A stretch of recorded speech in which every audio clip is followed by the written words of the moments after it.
ദൈവസഭയുടെ ആരംഭത്തിന് തുടക്കം കുറിച്ച പൗലോസ് അപ്പോസ്തലനോട് അവൻ സർവശക്തനായ കർത്താവ് പറയുക, ഈ പട്ടണത്തിൽ അനേകരെ ഞാൻ നിനക്ക് വേണ്ടി വേർതിരിക്കാനുണ്ട്, അനേകരെ എനിക്ക് വേണ്ടി വേർതിരിക്കാനുണ്ട്, ആരും നിന്റെ മേൽ കൈവക്കത്തില്ല, അതുകൊണ്ട് ഭയപ്പെടരുത്, മിണ്ടാതെ ഇരിക്കരുത്, തുടർന്ന് പ്രസംഗിച്ചു കൊള്ളുക. അപ്പൊ പൗലോസിന് കൊടുത്ത ഒരു ദൗത്യം ഇതാണ്. ഈ പട്ടണത്തിൽ അവൻ എനിക്ക് വേണ്ടി അവൻ ചിലരെ വേർതിരിച്ചെടുക്കാറുണ്ട്, ചിലരെ അവൻ ഒരുക്കി വെച്ചിട്ടുണ്ട്, അവൻ നോക്കി വെച്ചിരിക്കുന്നുണ്ട്. അതുകൊണ്ട് ആരും കൈവക്കത്തില്ല, ആരും ഉപദ്രവിക്കത്തില്ല, ആരും ഭയപ്പെടുത്തത്തില്ല.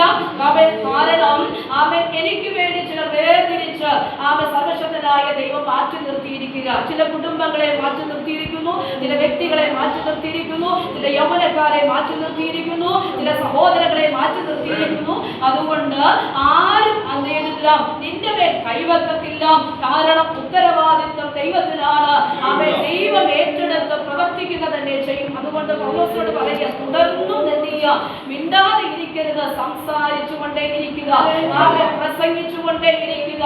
ശൂന്യതകളുടെ നടുവിൽ ദൈവത്തിന്റെ വചനം വിളിച്ചു പറയുമ്പോൾ അവിടെയാണ് കിളിർപ്പുകൾ ഉണ്ടാകുന്നത്, അവിടെയാണ് ദൈവത്തിന്റെ പ്രവൃത്തികൾ വെളിപ്പെടുന്നത്, അവിടെയാണ് കുടുംബങ്ങൾ വേർതിരിയപ്പെടുന്നത്, അവിടെയാണ് സഭകൾ ഉടലെടുക്കപ്പെടുന്നത്, അവിടെയാണ് സർവശക്തനായ ദൈവത്തിന്റെ മഹത്വമുള്ള പ്രവൃത്തികൾ വെളിപ്പെടുന്നത്. അതുകൊണ്ട് ഇത്ര മാത്രം ആമേൻ, മിണ്ടാതിരിക്കരുത്, പ്രസംഗിച്ചു കൊള്ളുക, മിണ്ടാതിരിക്കരുത്, സംസാരിച്ചു കൊള്ളുക, ഭയപ്പെട്ടിരിക്കരുത്, അതെ പ്രസംഗിച്ചു കൊള്ളുക, അവൻ സംസാരിച്ചു കൊള്ളുക. ദൈവത്തിന്റെ വചനം അവൻ ഇടപെടുക, അവൻ അതിനെ തുടർന്നും അവൻ സംസാരിച്ചു കൊള്ളുക. അതിന്റെ നടുവിൽ ദൈവത്തിന്റെ പ്രവൃത്തി വെളിപ്പെടും. ഏകദേശം 1.5 വർഷം ദൈവവചനം പഠിപ്പിച്ചു.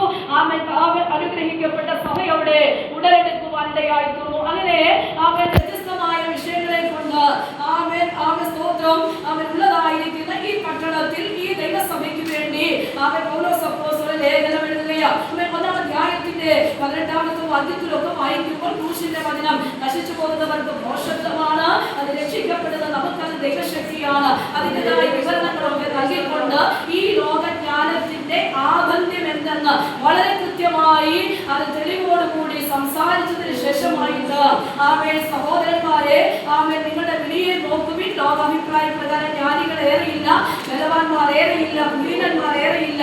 ജ്ഞാനികളെ രക്ഷിക്കാൻ ദൈവം ലോകത്തിൽ ബലഹീനമായത് തിരഞ്ഞെടുത്തു, മോശത്വമായത് തിരഞ്ഞെടുത്തു, ബലമുള്ളതിനെ രക്ഷിക്കാൻ ദൈവം ലോകത്തിൽ ബലഹീനമായത് തിരഞ്ഞെടുത്തു എന്നുള്ളതായ അതെ ദൈവികമായ വചനങ്ങളെ കുറിച്ചൊക്കെ അവിടെ പറയുക. അപ്പൊ കർത്താവിന്റെ വിളിയും ആ തെരഞ്ഞെടുപ്പും നമ്മോടുള്ള ദൈവികമായ ആ പ്രവൃത്തിയൊക്കെ സർവശക്തനായ